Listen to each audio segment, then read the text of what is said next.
Hello everyone, আসসালামু আলাইকুম। কেমন আছেন সবাই? আশা করছি আল্লাহর রহমতে সকলে ভালোই আছেন। আল্লাহর রহমতে আমিও আলহামদুলিল্লাহ ভালোই আছি। তো এই যে আজকে আমি একটা নতুন রান্না নিয়ে চলে আসলাম। প্রতিদিন তো শাক সবজি অনেক কিছুই খাওয়া হয়, তাই মাঝে মাঝে মনে হয় একটা নতুন কিছু আইটেম রান্না করি। তো আজকে এই যে আমি রান্না করেছি মাছ দিয়ে পেঁপে এবং ডাল একসঙ্গে রান্না করেছি। এই যে ডাল আর পেঁপে একসঙ্গে মাছ দিয়ে ঝোল রান্না করেছি। আমার রান্নাটার কথা শুনে অনেকে মনে করবে যে এভাবে আবার কি কেউ খায় নাকি। তবে আমি একদিন এটা রান্না করেছি, আমি এভাবে রান্না করি প্রায়। এই রান্নাটা খেতে কিন্তু অসাধারণ স্বাদ লাগে। এক কথায় খুব ভালো লাগে। আমার তো খুব পছন্দ, খুব ভালো লাগে। অনেক সময় যখন আমরা নানা রকমের সবজি খেয়ে খেয়ে আর খেতে ইচ্ছা হয় না সব ধরনের সবজি যেরকম হয়তো মনে করেন যে একই রকমেরই তরকারি আমরা প্রতিটা দিন রান্না করে থাকি, এই ধরনের তরকারি মনে করেন যে খেতে আর ভালো লাগে না, তখন একটা নতুন কিছু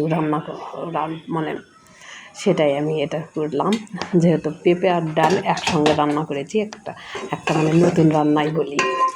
এই যে হুট করে আমার মনে হলো সব দিন তো পেঁপে তো এমনিতে আমরা বিভিন্নভাবে মাছ দিয়ে ঝোল রান্না করে থাকি, আলু দিয়ে পেঁপে দিয়ে ঝোল, পেঁপে দিয়ে সবজি, পেঁপের ভাজি, অনেক কিছুই আমরা খাই।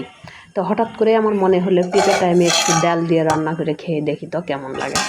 তো আমার কাছে খুব ভালো লেগেছে, অনেক মজা হয়েছিল রান্নাটা, আমার কাছে খুব ভালো লেগেছে। এখন আপনাদের কাছে কেমন লাগবে জানি না, তবে একবার হলেও এটা বাসায় রান্না করে খেয়ে দেখবেন। আসলেই কিন্তু স্বাদ, খুব স্বাদ লাগে খেতে, অসাধারণ স্বাদ যেটাকে বলে, খুব সুন্দর লাগে খেতে এই রান্নাটা। তো আমি এই যে ডাল পেঁপে একসঙ্গে প্রেশার কুকারে দিয়ে একটু সিটি দিয়ে নিলাম। তারপরে যে মশলাটা কষায় নিয়ে, মশলা কষায় না, এটা আমি মাছটা কষায় নিয়েছিলাম। মাছটা কষায় নিয়ে বড় মাছটা আমি উঠায় নিয়েছি। মাছ কষায় নিয়ে উঠায় রাখার পরে যে ঝোলটা ছিল, এখানে আমি ওই সেদ্ধ করা যে ডাল আর পেঁপেটা ছিল প্রেশার কুকারে, যেটা আমি সিটি দিয়ে নিয়েছিলাম, সেটা এর মধ্যে দিয়ে এই যে কষাইছি। কষানোর পরে পরিমাণ মতো পানি দিয়ে এই যে কষানো যে মাছগুলো আমি উঠায় রাখছিলাম, সেই মাছটা এর মধ্যে দিয়ে দিলাম।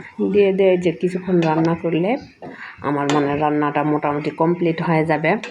আর এভাবে রান্নাটা খেতে খুব স্বাদ, এক কথায় অসাধারণ স্বাদ, খুব মজা। আর রোজার দিনে তো একটু তরল খাবার বলতে মনে করেন একটু ঝোলের তরকারি হলে ভোরবেলা ভাত খেতে খুব স্বাদ লাগে, ভালো লাগে। আর ডাল ভাজি আলাদা করে ডাল সবজি রান্না করলে একটু বেশি হয়ে যায় পরিশ্রমটা, এই জন্য একসঙ্গে আমি দুটাই রান্না করলাম। আমার সময়ও বাঁচলো, পরিশ্রমও কম হলো। আলহামদুলিল্লাহ, খুব স্বাদ হয়েছে। আজকের জন্য ভিডিওটি এই পর্যন্ত। তো সকলে সুস্থ থাকবেন, ভালো থাকবেন, আমাকে সাপোর্ট করবেন, লাইক কমেন্ট করবেন।